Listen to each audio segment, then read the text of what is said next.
Bonjour, frères et sœurs, dans le Seigneur. Nous sommes dimanche ce matin, qui est aussi appelé le jour du Seigneur ou le jour de sa résurrection. Parce que nous savons que notre Seigneur était ressuscité le dimanche matin. Et l'Église ancienne, appelée l'Église primitive ou l'Église apostolique, avait pris l'habitude de se retrouver le jour du Seigneur pour communier ensemble et rompre le pain.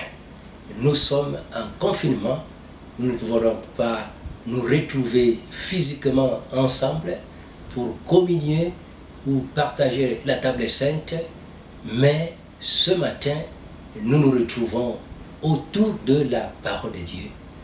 Oui, Dieu va encore nous sanctifier au moyen de l'Écriture sainte. Je vous salue encore dans le précieux beau nom de notre Seigneur Jésus. Ce matin, comme nous le disions vendredi passé, nous allons clôturer notre thème sur l'autorité spirituelle. Et je nous encourage à revoir tous ces enseignements qui ont débuté depuis le mois de mars.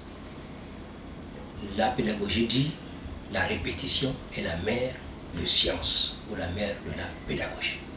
Donc vous pouvez toujours revoir ces enseignements depuis le mois de mars jusqu'à aujourd'hui pour mieux comprendre l'autorité spirituelle et aussi notre position face à l'exercice de cette autorité. Nous bénissons donc Dieu qui nous a aidés depuis le mois de mars jusqu'à aujourd'hui à abonder dans ce grand thème si important pour l'Église et le croyant, le thème sur l'autorité spirituelle.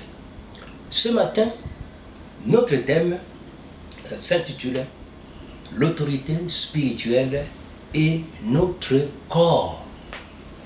L'autorité spirituelle et notre corps. Alléluia. Prions. Seigneur, merci pour le don de ta parole. Tu as dit que nous connaîtrons la vérité et elle nous rendra libres. Nous voulons la révélation de la vérité ce matin sur l'autorité spirituelle et notre propre corps. Seigneur, instruis-nous par le Saint-Esprit, parle à nos cœurs et donne-nous la foi pour l'action. Merci pour l'assistance du Saint-Esprit. Merci pour la plénitude qu'il nous apporte pour te servir efficacement au moyen de ce message. Merci parce qu'il sanctifie nos cœurs à recevoir le grain de vie qu'est ta parole. Merci notre Père, au nom du Seigneur Jésus. Amen. L'autorité spirituelle et notre corps. Il y a un chœur que nous chantons dans le corps de Christ sur l'autorité spirituelle. Nous disons: autorité, amen. Autorité, elle m'a été donnée. Autorité, amen. Autorité, elle m'a été donnée. C'est Jésus qui règne, tu n'as pas d'autorité. C'est Jésus qui règne, tu n'as pas d'autorité. Il règne, tu n'as pas d'autorité. Autorité, amen. Autorité, elle m'a été donnée. Gloire à l'agneau. L'autorité t'a été donnée. Et nous allons voir maintenant l'autorité qui t'a été donnée par rapport à ton propre corps l'autorité qui m'a été donnée par rapport à mon propre corps. Nous avons parlé de l'autorité sur les serpents, les scorpions et sur toute la puissance de l'ennemi. Et nous voulons parler de l'autorité sur notre propre corps. Est-ce que tu as l'autorité sur ton propre corps? Est-ce que j'ai l'autorité sur mon propre corps? Alléluia. Lisons la parole de Dieu. Notre grand texte de base, c'est la première épître de Paul aux Corinthiens, autrement dit 1 Corinthiens, au chapitre 6 et les versets 12 à 20. Voilà notre texte de base. Lisons l'écriture. 1 Corinthiens, chapitre 6, versets 12 à 20. Tout m'est permis, mais tout n'est pas utile. Tout m'est permis, mais je ne me laisserai asservir par quoi que ce soit. Les aliments sont pour le ventre, et le ventre pour les aliments. Et Dieu détruira l'un comme les autres. Mais le corps n'est pas pour l'impudicité. Il est pour le Seigneur, et le Seigneur pour le corps. Et Dieu, qui a ressuscité le Seigneur, nous ressuscitera aussi par sa puissance. Ne savez-vous pas que vos corps sont des membres de Christ? Prendrai-je donc le membre de Christ pour en faire le membre d'une prostituée? Loin de là. Ne savez-vous pas que celui qui s'attache à la prostituée est un seul corps avec elle? Car est-il dit, les deux deviendront une seule chair. Mais celui qui s'attache au Seigneur est avec lui un seul esprit. Fuyez l'impudicité.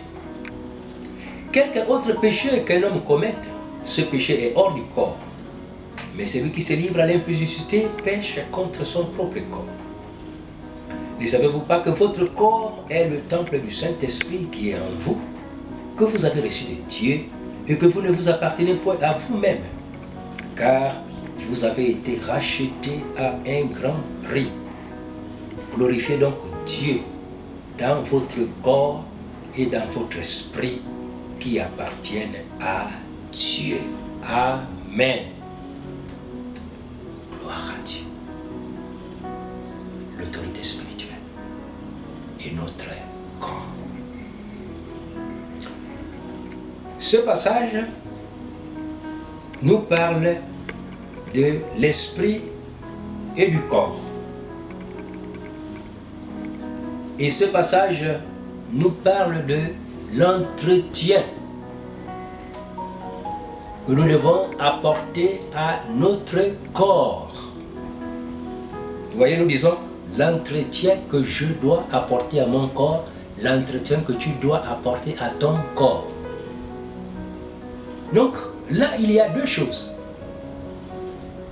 Il y a toi qui dois entretenir quelque chose et cette chose s'appelle ton corps. Il y a moi qui dois entretenir quelque chose et cette chose s'appelle mon corps. Alléluia. Donc, deux choses. Et si nous prenons le texte de 1 Thessaloniciens, chapitre 5, le verset 23, là, nous allons ajouter encore quelque chose. Un Thessalonicien, lui, il va ajouter quelque chose. Chapitre 5, le verset 23. Que le Dieu de paix vous sanctifie lui-même tout entier, et que tout votre être, l'esprit, l'âme et le corps soient conservés irrépréhensibles lors de l'avènement de notre Seigneur Jésus-Christ. Amen. Alléluia. L'autorité spirituelle est notre corps. Nous voyons là l'homme. L'homme que nous sommes. Nous sommes formés de trois parties. Il y a une partie qui s'appelle l'esprit, une partie qui s'appelle l'âme et une partie qui s'appelle le corps. Quelquefois, comme nous avons vu dans 1 Corinthiens 6, là, les deux sont ensemble. L'esprit et l'âme sont ensemble et on parle tout simplement de l'esprit et du corps. de l'esprit et du corps. Et ici, 1 Corinthiens, chapitre 6, Paul dit aux Corinthiens et à l'Église, corps de Christ, que nous devons prendre soin de notre corps. Ça veut dire que nous avons la responsabilité sur notre propre corps. Ça veut dire que nous avons l'autorité de prendre soin de notre propre corps.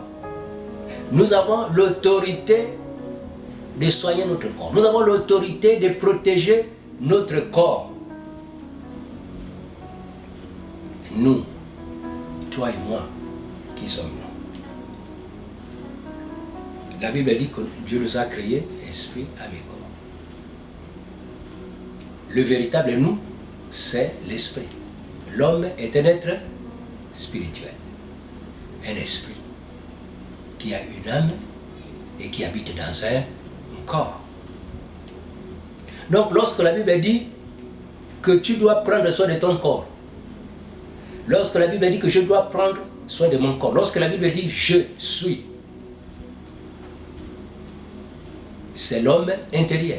Donc la Bible parle de l'homme intérieur et l'homme extérieur. Notre corps est appelé aussi l'homme extérieur.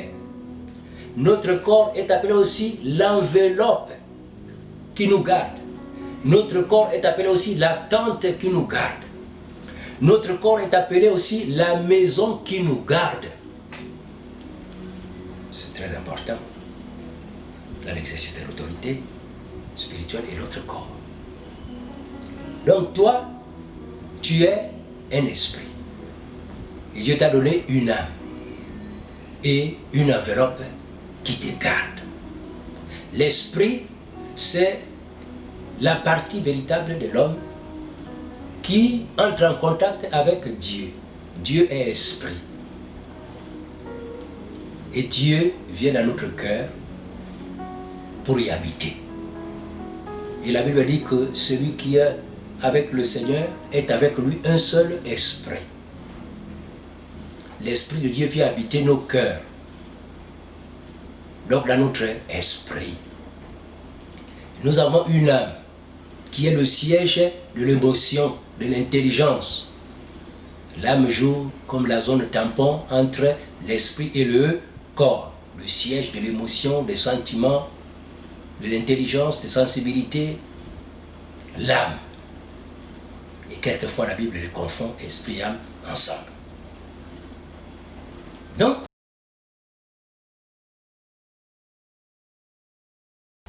l'âme et l'esprit, ensemble, et sont parlés tout simplement comme âme ou bien comme esprit. Il y a le corps, appelé aussi l'homme extérieur, et l'âme ou l'esprit, appelé l'homme intérieur. Et la Bible dit, lorsque par exemple, nous mourons, la mort biologique, il y a séparation. L'esprit est séparé d'avec le corps. L'esprit quitte le corps, l'esprit quitte son enveloppe, l'esprit quitte sa maison, l'esprit quitte la tente, l'esprit quitte le vase de terre pour retourner auprès de Dieu. Et donc, quand la Bible dit ici que ne savez-vous pas que votre corps est le temple du Saint-Esprit qui est en vous, que vous avez reçu de Dieu, que vous ne vous appartenez point à vous-même, car vous avez été racheté à un grand prix. Glorifiez donc Dieu. Donc, c'est un ordre, un impératif. Glorifiez donc Dieu dans votre corps et dans votre esprit qui appartiennent à Dieu. Il s'adresse à qui? Dieu s'adresse à toi. Toi, c'est qui? Toi, tu es un esprit qui habite dans une enveloppe appelée le corps. Tu habites dans une tente appelée le corps, dans une maison appelée le corps. Et donc tu reçois de Dieu la responsabilité, l'autorité de prendre soin de ce corps, de cette enveloppe qui te garde jusqu'au jour où, par la grâce de Dieu, tu repartiras pour être auprès de lui. L'autorité spirituelle est notre corps. Donc, Dieu, dans ce passage, nous dit, ne savez-vous pas que votre corps est le temple du Saint-Esprit qui est en vous? Alléluia. Gloire à Dieu, chers frères et sœurs. Alléluia. Ne savez-vous pas que votre corps est le temple du Saint-Esprit qui est en vous, que vous avez reçu de Dieu et que vous ne vous appartenez point à vous-même, car vous avez été rachetés à un grand prix. Glorifiez donc Dieu dans votre corps et dans votre esprit qui appartiennent à Dieu. Merci Seigneur qui nous aide à comprendre ce passage. Car vous avez été rachetés à un grand prix. Qu'est-ce qui a été racheté à un grand prix? Votre corps et votre esprit qui appartiennent désormais à Dieu. Chers frères et sœurs. Alléluia. Nous avons été rachetés par le grand prix que la Bible appelle le précieux sang de l'agneau. Alléluia. Dieu a racheté l'homme. Ce rachat englobe son esprit, son âme et son corps. L'être tout entier a été au bénéfice du rachat, de la rédemption, du salut de Dieu, du sacrifice que le Christ a accompli sur la croix du Calvaire. L'homme était totalement vendu au péché. L'homme, son esprit, son âme, son corps, son être tout entier était vendu. Et avec tous les biens que Dieu avait mis à sa disposition, il s'était totalement vendu au diable et au péché. Et un jour, Satan a dû reconnaître cela devant Jésus-Christ, lorsqu'il avait tenté le Seigneur Jésus-Christ, en lui demandant de l'adorer pour qu'il lui donne la gloire de cette terre. Il dit, cette gloire m'a été donnée par qui? Par Adam et Ève.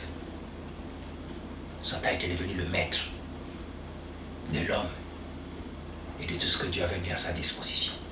L'homme, esprit, âme et corps. Donc Jésus vint nous racheter. Il nous rachète devant le tribunal de Dieu. Il paye le prix pour notre rachat au travers de sa mort, de son sang. Le sang comme rançon. Il a été la rançon devant Dieu pour nous racheter du péché, de l'esclavage du péché et des ténèbres. Esprit, âme et corps. Donc le passage ici dit, Corinthiens, comprenez, vous avez été rachetés totalement pour que vous apparteniez maintenant au Christ qui vous a racheté. Donc vous avez la responsabilité maintenant de glorifier Dieu dans votre corps et dans votre esprit qui désormais appartiennent à Dieu, car il vous a racheté. Donc vous avez la responsabilité de prendre soin de cette enveloppe-là, de prendre soin de l'âme, de prendre soin de l'esprit. Alléluia. Dans 2 Corinthiens, au chapitre 6, à partir du verset 14, jusqu'au chapitre 7, le premier verset. Alléluia. L'apôtre Paul instruit les Corinthiens à se purifier des souillures de la chair et de l'esprit en achevant leur sanctification dans la crainte de Dieu. Donc ils sont appelés à prendre soin de leur esprit. Oui, en se purifiant des idoles, en se purifiant du mal, en se purifiant des mauvais esprits. C'est pourquoi la Bible parle de la cure d'âme. Lorsque Paul à enseigner les premiers disciples qu'il gagnait, il y avait cette responsabilité. L'Église primitive elle-même avait mis un accent sur les 3 aspects de la sanctification, des soins qu'il faut apporter à l'être tout entier. Commençant par la sanctification des souillures de l'esprit, se séparer de toute forme d'idolâtre. Ensuite, la sanctification du corps, se purifier, se séparer de toute forme d'impudicité.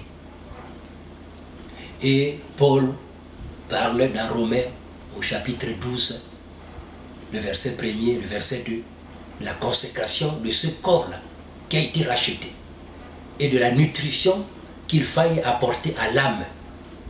Et dit, et soyez transformés. Après avoir livré le corps à Dieu comme un sacrifice vivant, saint et agréable, qui est un service, une adoration, qu'il soit favorable, alors Paul ajoute, et nourrissez votre âme. Soyez transformés par le renouvellement de l'intelligence. Nourrissez l'âme avec la parole de Dieu, avec le rouleau. Et donc, il y a la responsabilité de prendre soin de cette enveloppe. Et responsabilité dit autorité. Donc il y a autorité qui a été léguée à l'enfant de Dieu en particulier pour prendre soin de son corps, le corps que Christ a racheté au prix de son sang. Donc tu as l'autorité pour prendre soin de l'enveloppe qui te garde. Cette enveloppe-là te garde, non pas seulement toi seul, mais l'enveloppe-là te garde avec le Seigneur, le Saint-Esprit. Parce que la parole dit, ne savez-vous pas que votre corps est le temple du Saint-Esprit qui est en vous, que vous avez reçu de Dieu et que vous ne vous appartenez point à vous-même. Donc, il y a maintenant Dieu et toi, par le Saint-Esprit, qui habitent ensemble dans cette enveloppe-là, qui te garde. Il y a Dieu le Saint-Esprit qui est en toi et ton esprit. Ensemble, les deux sont unis par le salut en Christ Jésus. Et donc Dieu est en toi. Et toi et Dieu, vous habitez dans une maison, dans une enveloppe, dans une tente, appelée le corps. Et Dieu dit par cette parole, alors prenez soin de votre corps. Vous avez autorité sur votre corps. Vous avez l'autorité pour défendre ce corps-là contre l'ennemi. Vendredi, nous avons parlé de l'ennemi qui avait son bâton. Amen. Et cet ennemi a forcé son entrée dans l'homme. Cet ennemi a mis un système dans l'homme qui a détruit le corps de l'homme. Cet ennemi a fait son entrée même dans le corps de l'homme. Vous voyez que dans le jardin d'Éden, l'homme était créé pur, sanctifié, c'est-à-dire mis à part pour Dieu, sans péché.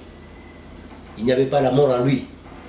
La mort était une possibilité, une éventualité, mais n'était jamais une réalité parce que l'homme n'avait jamais péché contre Dieu. Donc la mort et ses conséquences n'étaient pas dans l'homme. Il n'y avait aucune maladie dans l'homme, aucune infirmité dans l'homme. Il n'y avait aucun démon dans l'homme, aucun mauvais esprit dans l'homme. L'homme était bon, il était pur, il était saint, c'est-à-dire mis à part pour Dieu. Mais lorsque l'homme s'est détourné du bon Dieu qu'il aime, les conséquences n'ont pas tardé. Le diable a fait son entrée dans l'homme.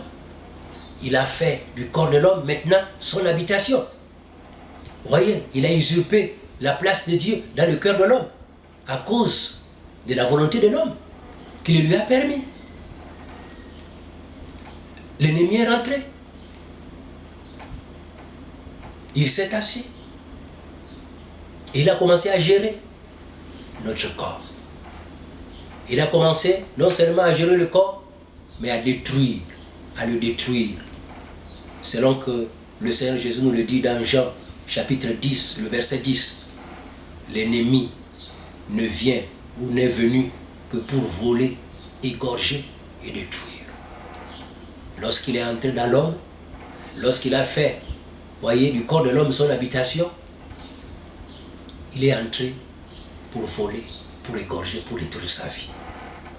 Il a mis un système de destruction, un système de putréfaction dans l'homme. Gloire à Dieu.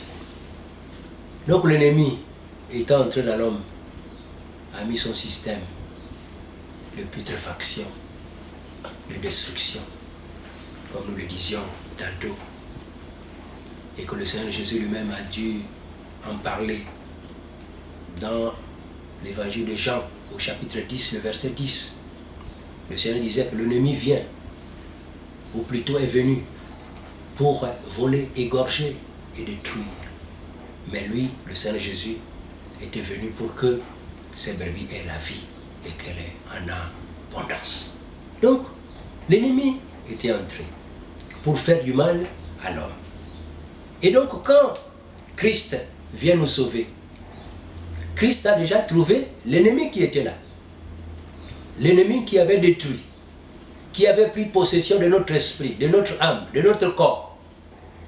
Mais le Seigneur est venu nous racheter. Il nous a sauvés. En nous sauvant, nous avons la responsabilité d'accepter Christ comme Seigneur et Sauveur. Et lorsque nous acceptons Christ comme Seigneur et Sauveur, l'ennemi n'a plus le droit légal de siéger, ni dans notre esprit, ni dans notre corps. Il n'a plus le droit légal de nous gérer. Nous avons maintenant autorité sur lui. Et nous avons, en plus de cela, l'autorité sur notre propre corps. Parce que c'est de cela dont il est question au cours de ce message. Nous avons l'autorité sur notre propre corps. Nous avons l'autorité de défendre notre propre corps contre l'ennemi de nos âmes. L'ennemi qui peut être à l'intérieur ou l'ennemi qui peut être à l'extérieur. C'est le point focal de notre message ce matin pour nous faire comprendre que nous avons reçu l'autorité spirituelle sur notre propre corps pour le défendre, pour en prendre soin et pour le défendre. Prendre soin de notre corps et le défendre contre l'ennemi de nos âmes, contre le diable et son empire et ses manœuvres et ses ruses et ses tentations. Donc nous avons reçu l'autorité. Donc tu as l'autorité de défendre ta maison. Toi, esprit, tu es un esprit et tu n'es pas seul. Dieu est venu habiter en toi. Et donc vous habitez ensemble dans une enveloppe appelée corps. Donc tu as maintenant l'autorité spirituelle de prendre soin du corps. Prendre soin du corps, comment? Oui, en le nourrissant, n'est-ce pas, avec une alimentation saine. Oui, en respectant les règles naturelles d'hygiène, de santé alimentaire. Oui, en faisant quelques exercices sportifs pour que le corps soit en forme, en soignant ce corps-là lorsqu'il est attaqué par les maladies, lui apporter les médicaments nécessaires dont il a besoin pour guérir ou en passant par la prière, de la foi ou l'onction d'huile, apporter les soins à ce corps-là. C'est ta responsabilité, c'est ma responsabilité. Nous avons la responsabilité d'expulser les démons qui seraient entrés dans le corps, oui, de l'homme qui n'était pas encore en Christ et qui est devenu enfant de Dieu. Et même d'autres qui étaient déjà enfants de Dieu, qui malheureusement retournent dans les vomissures du péché et attrapent encore le diable. Et là, lorsqu'ils reviennent à la repentance, nous avons la responsabilité d'expulser le diable qui était entré en eux au travers de ces démons. Donc, l'autorité spirituelle pour prendre soin de son propre corps. L'autorité spirituelle pour défendre son propre corps contre l'ennemi de nos âmes. L'autorité spirituelle pour expulser l'ennemi de nos âmes, de nos corps. Nous recevons, nous avons reçu de Dieu cette autorité spirituelle. Alors, nous pouvons nous poser la question par rapport à cette autorité spirituelle que nous avons pour la défense et la protection de notre propre corps face à l'ennemi. Si nous avons reçu l'autorité spirituelle sur notre propre corps, alors, qui doit décider de notre départ de la terre pour la patrie céleste? Qui doit décider le jour où tu dois quitter la terre pour aller au paradis auprès du Seigneur Jésus? L'autorité spirituelle nous est donnée pour défendre notre vie face à l'ennemi, pour amener notre vie captive à l'obéissance de Dieu et des projets que Dieu a écrits pour nous. Nous voyons l'apôtre Paul, par exemple, exercer l'autorité sur son propre corps. Il dit, je traite durement mon corps et je le tiens assujetti afin de ne pas être rejeté après avoir prêché aux autres. Il dit, je traite durement mon corps. Lui, Paul, l'esprit qui habite dans un corps, l'esprit qui est uni avec l'esprit de Dieu et qui habite ensemble dans son corps, dit que j'ai l'autorité de traiter durement mon corps et de le tenir assujetti à la volonté de Dieu afin de ne pas être disqualifié moi-même après avoir prêché, enseigné aux autres. Nous voyons les expressions utilisées par Paul en disant ceux qui sont en Christ Jésus ont crucifié la chair avec ses passions et ses désirs. Ils ont crucifié. Ce n'est pas Dieu qui est venu crucifier. Non, eux, ils ont crucifié leur passion. C'est-à-dire qu'ils ont assujetti leur corps avec ses désirs captifs à l'obéissance de Christ et de sa parole. Nous avons des expressions toujours utilisées par Paul, telles que « Ne livrez pas vos membres au péché, mais livrez vos membres comme instruments de justice. » Il s'adressait là aux Romains. Ne livrez pas vos membres au péché, mais livrez-les comme instruments de justice. Vous, c'est qui? C'est toi, esprit, qui habite dans un corps. Tu as l'autorité de livrer ton corps, vous voyez, à la justice, c'est-à-dire à l'autorité de la parole de Dieu. Alors, qui donc doit décider de notre départ de la terre? Dieu nous a donné l'autorité. Est-ce que c'est le diable qui doit décider de ton départ sur la terre? Vous voyez, chers frères et sœurs, la responsabilité de l'autorité spirituelle. Qui doit décider? Est-ce que c'est le coronavirus qui doit décider de ton départ sur la terre?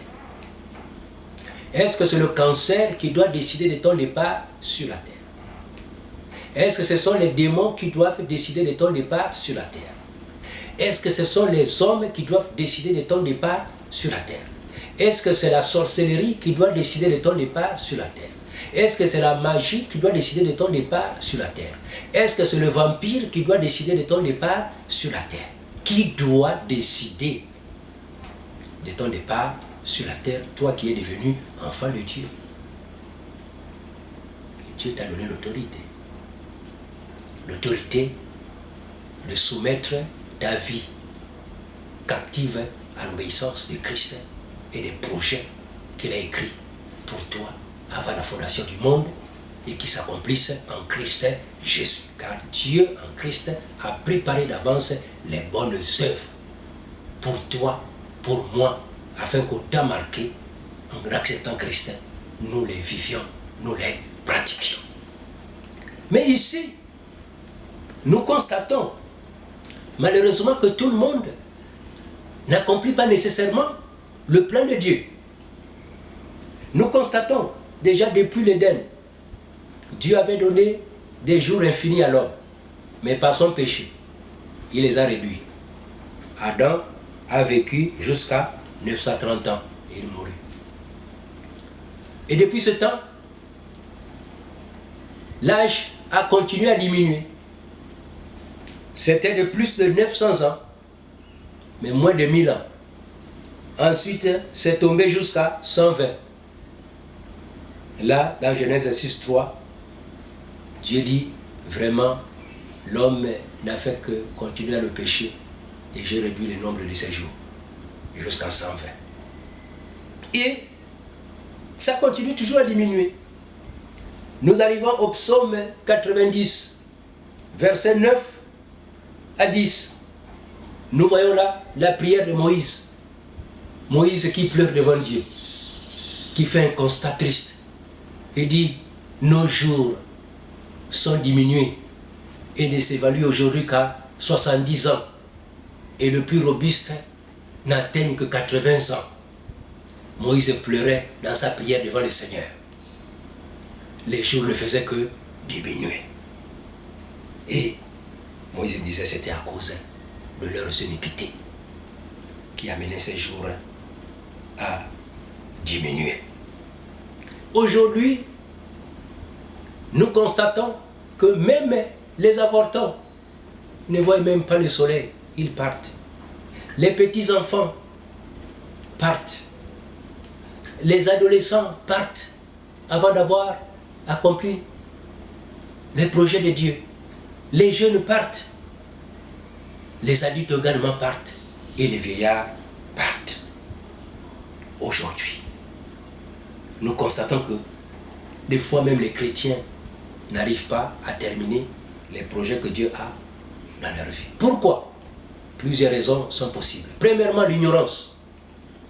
L'ignorance. Mon peuple périt parce qu'il manque la connaissance. Quand on est ignorant, l'ennemi prend de l'avantage sur la vie de quelqu'un.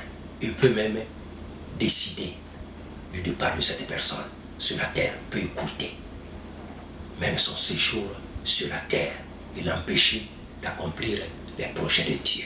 L'ignorance est un obstacle à l'accomplissement des projets de Dieu dans la vie de son peuple. On repart. Voilà. Gloire à Dieu. L'ignorance est un facteur qui détruit les projets de Dieu dans la vie d'un enfant de Dieu. Un autre facteur qui peut faire en sorte que l'enfant de Dieu quitte la terre avant d'avoir terminé les projets de Dieu, c'est le manque de l'exercice de l'autorité spirituelle, le manque de pratique. Parce que connaître sans agir ne profite à rien, ou du moins continue à profiter à Satan.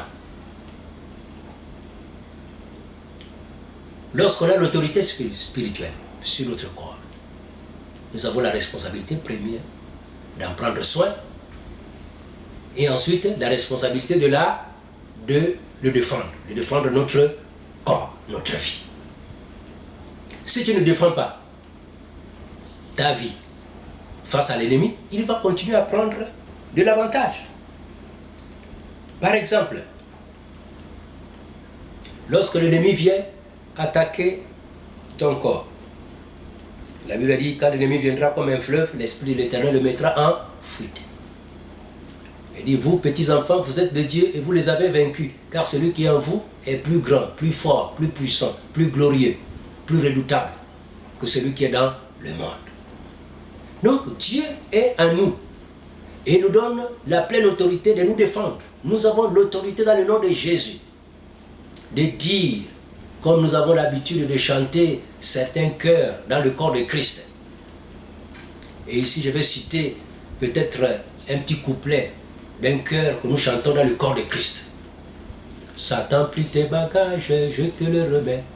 Je sais que le Seigneur a tout enlevé. Plie tes bagages. Plie tes bagages. C'est l'exercice de l'autorité spirituelle. Pour dire à l'ennemi, tu n'as pas le droit d'entrer ici. Ici, c'est le domaine privé. La propriété de Jésus-Christ de Nazareth. Tu n'as pas le droit de forcer ton entrée ici. Tu n'as pas le droit, dans le nom de Jésus, je t'interdis tout accès à la maison de Dieu, à la propriété divine. Mon corps est devenu la propriété de Dieu, selon notre passage de base. L'autorité sur ton propre corps. On parle du coronavirus qui est en train de chercher à pénétrer dans un corps. Oui, il cherche comme un lion rugissant qui dévorer ou entrer. Il force les portes de vie. Mais tu as l'autorité spirituelle pour défendre ton corps, qui est devenu la propriété divine, selon notre texte de base. Au nom du Seigneur Jésus-Christ. Esprit de coronavirus, je te ferme l'accès à mon corps, temple du Saint-Esprit. Au nom du Seigneur Jésus-Christ de Nazareth, je t'interdis tout accès. Et s'il était entré à ton insu, parce que tu n'as pas veillé ou tu étais distrait, ou il t'a surpris, tu as toujours l'autorité spirituelle en toi pour te ressaisir. Dans le nom du Seigneur Jésus-Christ de Nazareth, pour le lier et l'expulser. Jésus dit, pour entrer dans la maison de quelqu'un, il faut d'abord être plus fort que lui, il faut le lier avant de le dépouiller. S'il était entré, au nom de Jésus, tu as autorité spirituelle pour défendre la propriété divine. Parce que le Seigneur est en toi. Donc tu n'es pas seul. De lier cet esprit et de l'expulser au nom du Seigneur Jésus-Christ. L'exercice de l'autorité spirituelle dans notre propre corps. Le cancer n'a pas le droit de précipiter notre départ dans le ciel. La Bible dit, le corps ne peut pas hériter l'incorruptibilité. La chair et le sang ne peuvent pas hériter l'incorruptibilité. Dieu nous changera notre corps. Mais avant que le Seigneur nous change le corps, nous avons besoin de ce corps-là pour le servir ici sur la terre. Et donc, ni le diable, ni le péché n'ont plus le droit légal de nous arracher de Dieu, si ce n'est lorsque le temps de Dieu est accompli. Le jour où on avait arrêté le Seigneur Jésus-Christ, Pilate posait certaines questions au Seigneur Jésus. À un moment donné, le Seigneur ne répondait pas. Et Pilate dit, mais c'est à moi que tu ne réponds pas. Tu ne sais pas que j'ai le pouvoir de te faire condamner ou de te libérer, de te relâcher ou de te faire tuer. Mais Jésus a répondu, le Seigneur a répondu. Il dit, ben, tu n'aurais sur moi aucun pouvoir si cela ne t'avait été donné d'en haut. Mais c'est aujourd'hui l'heure de ténèbres afin que l'écriture soit accomplie. Donc autrement dit, je suis livré entre tes mains parce que c'est le temps de Dieu pour que je retourne. Et le passage que Dieu a décidé pour moi, pour retourner, c'est au travers de la croix pour payer la rançon pour le salut, le rachat de l'humanité. Donc c'est parce que c'est la volonté de Dieu, le temps de Dieu. Paul, lui aussi, il a dit la même chose à Timothée. Timothée, j'ai achevé ma course. J'ai accompli le projet de Dieu pour ma vie. J'ai gardé la foi. Désormais, la couronne de justice m'est réservée. Pas seulement à moi, mais à tous ceux qui auront aimé son avènement. Donc, le temps de mon départ arrive. Je suis déjà prêt à partir. Donc ce n'est pas l'autorité romaine qui avait décidé d'écourter la mission de Paul sur la terre, non. Non, Paul a terminé sa mission et est retourné auprès de Dieu. Oui, par la mort qu'il avait subie entre les mains des hommes. C'était le passage pour retourner auprès de Dieu. Pierre également écrit aux bien-aimés en disant: je suis en train de vous écrire, de vous enseigner, de vous répéter les mêmes choses, car pour vous est salutaire. Parce que le Seigneur m'a déjà averti que bientôt je vais quitter cette tente et je la quitterai brusquement.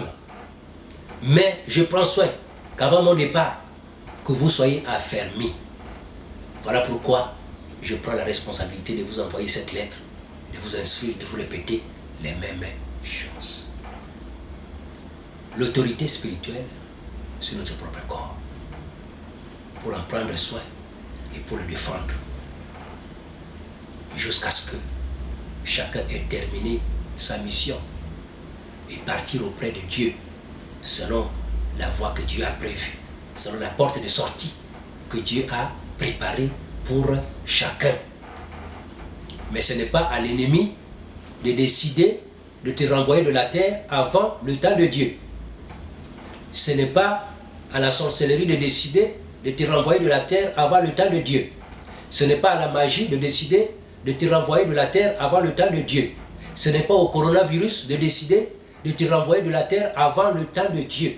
Tu as la pleine autorité pour défendre l'enveloppe, la maison, oui, la tente qui t'abrite, non seulement toi, mais avec l'Esprit de Dieu qui est en toi, que tu as reçu de Dieu et que tu ne t'appartiens plus à toi-même et tu n'es plus toi-même. L'autorité spirituelle est notre corps. L'autorité sur notre propre corps. Et donc, chaque matin, chers frères et sœurs, nous devons toujours nous souvenir que nous avons l'autorité spirituelle. L'autorité sur notre corps. L'autorité pour soumettre notre corps à obéir à la volonté de Dieu. L'autorité pour chasser tous ceux qui veulent forcer la porte de nos vies pour y entrer afin d'établir leur demeure.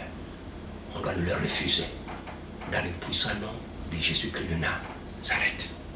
Tu as autorité pour te défendre contre le coronavirus. Tu as autorité pour te défendre contre tout autre fléau qui viendrait pour te nuire et chercher à arrêter l'œuvre de Dieu dans ta vie. David dit, quelque part dans les psaumes, et quelqu'un a dû chanter ce merveilleux chant: non, je ne mourrai pas, je vivrai, je raconterai les œuvres de l'Éternel. Non, je ne mourrai pas. Gloire à Dieu, ce sont les paroles de David dans certains de ses psaumes. Il doit accomplir les projets de Dieu, après quoi il s'en ira auprès de son Seigneur. Mais sous réserve que nous accomplissions notre part de responsabilité qui est l'exercice de l'autorité spirituelle. Donc, chers frères et sœurs, si nous sommes actifs selon la Bible, Dieu contrôlera notre vie et notre santé. Mais si nous sommes passifs, c'est l'ennemi qui va continuer à gérer et notre santé et nos jours ici sur la terre. Voilà ta responsabilité. Donc, tu as l'autorité aujourd'hui. Le coronavirus est en train de passer son chemin. Et il tente chaque vie. Il va essayer de cogner à ta porte. Mais prends ton autorité. Dis-lui au nom du Seigneur Jésus-Christ, tu n'entreras pas par ici. Et là où il est entré, tu as l'autorité. S'il est entré dans ta maison, tu as autorité au nom de Jésus de le lier et de l'expulser et de lui fermer l'accès afin qu'il ne revienne plus. Et tout cela au nom du Seigneur Jésus. Quelle que soit la forme de l'ennemi, s'il est déjà dans ton corps, que ce soit le palu, le cancer, n'importe quelle présence de l'ennemi, ces choses-là sont le produit de l'ennemi. Lorsqu'ils sont dans le corps, il faut prendre l'autorité spirituelle dans le nom de Jésus, les lier, les expulser par la prière au nom du Seigneur Jésus. Nous concluons que Dieu nous a donné l'autorité spirituelle sur notre propre corps. Je suis un esprit, j'ai une âme et j'habite dans un corps. Et je n'y habite pas seul, j'habite avec Dieu, qui est en moi par son Saint-Esprit. Nous avons donc l'enveloppe qui s'appelle corps, qui nous garde jusqu'au jour où les projets de Dieu dans nos vies vont se conclure sur la terre. Alors il y aura séparation entre moi, toi et l'enveloppe et la maison qui nous garde. Mais en attendant qu'il y ait séparation, l'ennemi va chercher à forcer son entrée, à nous détruire de plusieurs manières. Mais sachant que nous avons autorité sur lui et sur notre corps pour nous défendre dans le nom de Jésus-Christ. Lis l'ennemi là où il se signale dans ton corps au nom de Jésus. Expulse-le au nom de Jésus. Et interdis son retour dans la propriété divine au nom du Seigneur Jésus. Sois vainqueur. Soyons vainqueurs au nom du Seigneur Jésus-Christ de Nazareth. Que Dieu te bénisse. Que Dieu nous bénisse. Amen. Prions. Seigneur notre Père, nous te remercions. Toi qui nous as donné l'autorité spirituelle sur notre propre corps en particulier, pour en prendre soin pendant notre pèlerinage sur la terre et pour le défendre contre l'ennemi externe et interne. Seigneur, tout est accompli sur la croix de Golgotha pour que notre victoire soit assurée. L'Esprit est donné, nous ne sommes plus seuls, l'Esprit est venu habiter en nous, de sorte que nous, Esprit et nous faisons partie, oui, de ceux qui habitent dans les enveloppes, oui, des poussières, les enveloppes de terre, les vases de terre, jusqu'au jour de notre départ vers toi. Seigneur notre Dieu, nous prions que chacun de nous exerce maintenant son autorité spirituelle dans le puissant nom de Jésus de Nazareth pour défendre son propre corps, pour défendre sa maison, pour défendre sa famille, pour défendre son foyer, pour défendre sa descendance, pour défendre son travail, pour défendre sa nation, pour défendre les projets de Dieu, oui, dans nos vies, dans notre pays. Tu nous donnes la pleine autorité dans le nom du Seigneur Jésus-Christ. Merci Seigneur. Et nous allons exercer cette autorité. Et nous marcherons tête haute en vainqueur jusqu'au jour où tu nous rappelleras auprès de toi. Et nous partirons avec toi. Merci Père. Bénis ton Église. Bénis le corps de Christ. Bénis le Gabon. Bénis le peuple de Dieu. Au nom du Seigneur Jésus-Christ. Amen.